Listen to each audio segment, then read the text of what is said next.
And we're back. Let's proceed with the remainder of this riveting debate.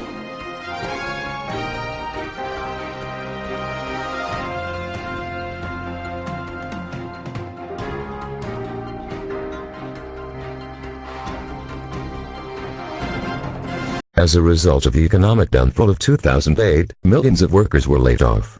Many took this opportunity to go back to school and become nurses. As a result, we ended up with a saturation of nurses. In a new grad survey conducted in 2014 by the California Institute of Nursing and Healthcare, the California Board of Registered Nurses, the Association of California Nurse Leaders, the California Student Nurses Association and the UCLA School of Nursing, a random sample of 3,429 out of 6,858 nurses newly licensed in California between September 2013 and August 2014, demonstrated 34.9% were not working as a RN due to lack of employment opportunity. New graduate nurses are often selective of where they want to work and pick heavily saturated areas.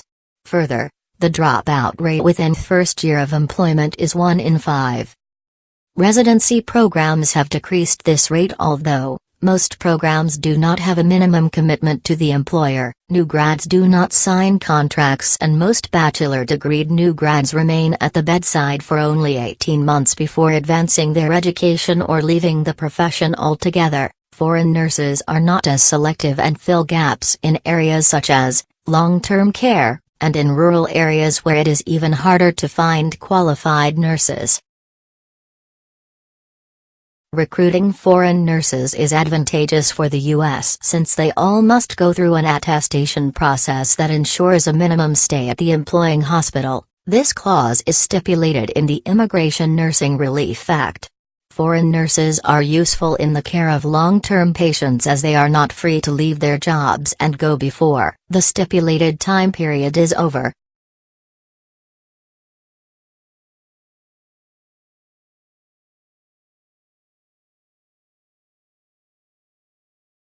Galingram, 2012, notes that an internationally educated nurse with many years of experience will theoretically make fewer mistakes than a new grad. This is good for patient safety, while saving the hospital money in potential lawsuits. However, the level of competence for foreign educated nurses continues to be a major concern for many hospitals.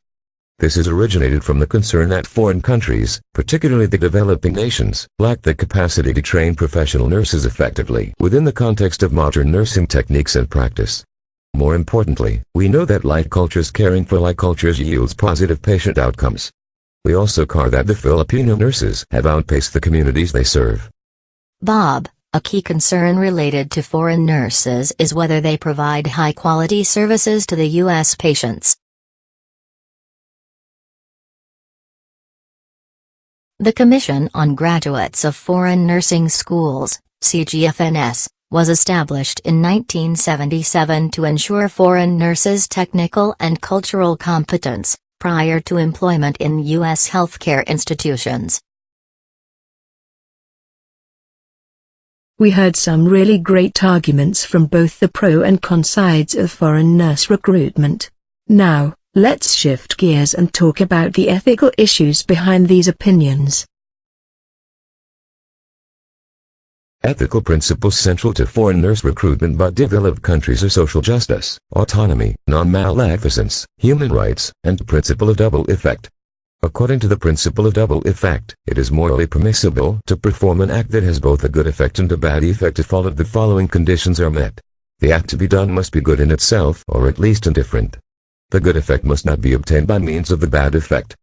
Recruitment from poor countries reduces their ability to provide for their international obligation to provide for the human rights of their citizens to health and provides wealthier countries with the ability to maintain quality services. Non-maleficence, to do no harm, becomes a key premise as it is predicated on not doing intentional harm and that no other alternatives are attainable. After decades of experience with nursing migration, it is apparent that harm is caused globally through foreign nurse recruitment.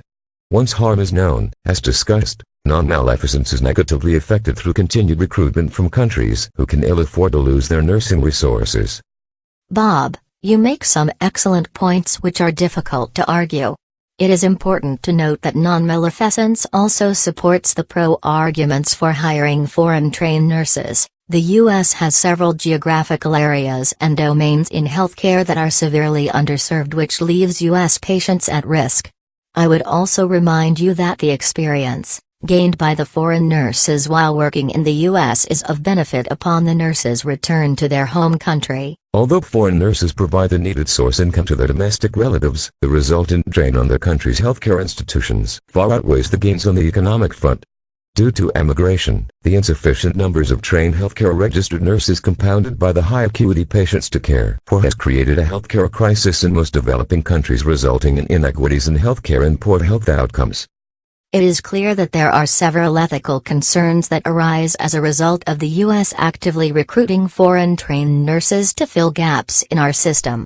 Given the fact that the U.S. has over a 50-year history in hiring foreign nurses, many strides have been made to provide safety checks to ensure these nurses are treated in an ethical and fair manner. The ANA, along with representatives of unions, healthcare organizations, educational and licensure bodies, and recruiters, joined forces today by publicly releasing the Code of Ethical Conduct for the Recruitment of Foreign-Educated Nurses. The ANA goes on to note that while there is disagreement over the causes of the nursing shortage and whether international nurse recruitment is part of the solution, there is widespread agreement that if it is occurring, it should be conducted in an ethical manner that balances diverse stakeholder interests. Thank you for your insightful comments regarding the ethical issues concerning the utilization of foreign-trained nurses in the U.S. healthcare system. You both presented strong arguments for both the pros and cons of recruitment. Do either of you see any common ground?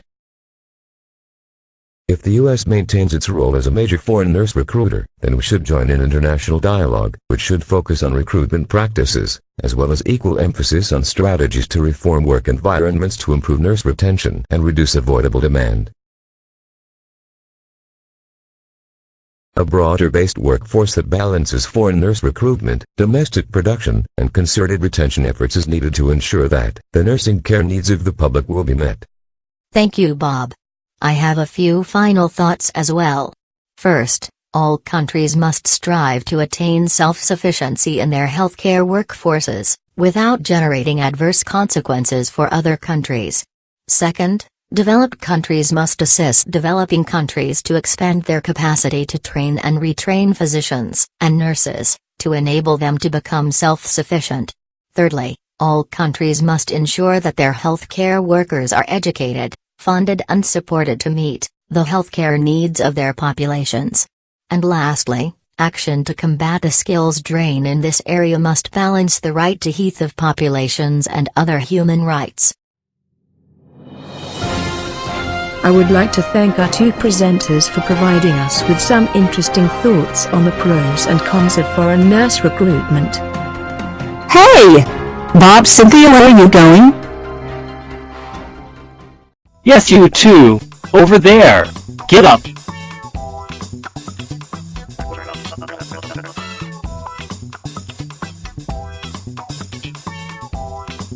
You've got some questions to answer from the audience.